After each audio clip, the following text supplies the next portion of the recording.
राजधानी रायपुर से बड़ी खबर है कि मुख्यमंत्री विष्णुदेव साय आज कई कार्यक्रमों में शिरकत करेंगे।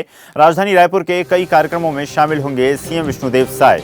चलिए खबर पर अधिक चर्चा करते हैं। हिमांशु हमारे सहयोगी हमारे साथ जुड़ गए हैं। हिमांशु, नया मंत्रिमंडल छत्तीसगढ़ को मिल चुका है और मंत्रिमंडल की अहम बैठकों का जो सिलसिला है वो भी जारी है। आज भी अहम बैठकें जो होना है, क्या अहम प्रस्ताव हैं, क्या अहम विषय हैं जिनको लेकर चर्चा हो सकती है? इस तरह से मुख्यमंत्री विष्णुदेव साय के तय कार्यक्रम के मुताबिक वो 10:30 बजे मुख्यमंत्री निवास रायपुर से न्यू सर्किट हाउस के लिए रवाना होंगे। उसके बाद 3 बजे मुख्यमंत्री निवास के मंत्रालय के लिए रवाना होंगे और आज 14 मंत्रिमंडल के पूर्ण होने के बाद पहली बड़ी बैठक आयोजित की गई कैबिनेट की, जिसमें मुख्यमंत्री 6 बजे वन्य जीव बोर्ड की बैठक में भी शामिल होंगे मुख्यमंत्री और उसके बाद मुख्य मंत्रालय से 7 बजे अटल उत्कृष्ट योजना शुभारंभ कार्यक्रम में भी शामिल होंगे। बात करें जाए कैबिनेट बैठक को लेकर तो लगातार जिस तरह से बस्तर में बाढ़ पीड़ित की स्थिति को लेकर कहे या किसानों के खाद बीज के मामले को लेकर जिस तरह से केंद्र सरकार से सहमति मिली है, उसके बाद किसानों को पर्याप्त मात्रा में इसकी उपलब्धता है वो कराई जा रही है, उसको लेकर चर्चा की जा सकती है। साथ ही मुआवजे को लेकर चर्चा की जा सकती है बस्तर बाढ़ पीड़ितों के लिए।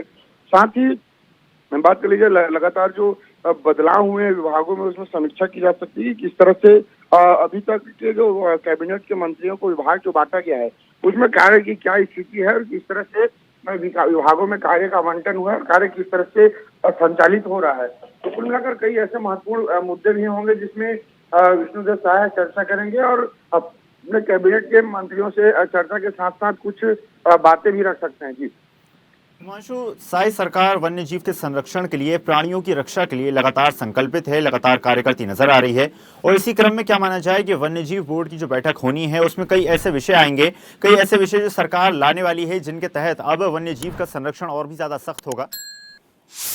निश्चित तौर पर हमने देखा है कि छत्तीसगढ़ में हाथी मानव द्वंद्व यानी जिस तरह से हाथी है वो अब तक पूरे आंकड़ों की बात करूं तो हजारों लोगों से ज्यादा जो है घर परिवार को तहस नहस कर लोगों की जान लिए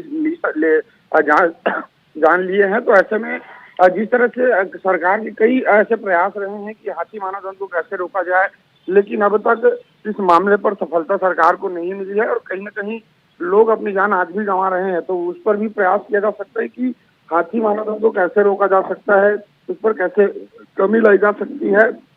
तो निश्चित तौर पर उस मामले पर भी सरकार है वो बैठक में सार्थक रूप से चर्चा करते नजर आएगी। जी, सरकार हर क्षेत्र को लेकर संकल्पित है। आपका बहुत बहुत धन्यवाद जुड़ने के लिए और जानकारी साझा करने के लिए। ताज़ा खबरों के लिए लाइक, फॉलो और यूट्यूब पर सब्सक्राइब कर बेल आइकन दबाएं। साथ ही हर अपडेट के लिए विजिट करें swdeshlive.com।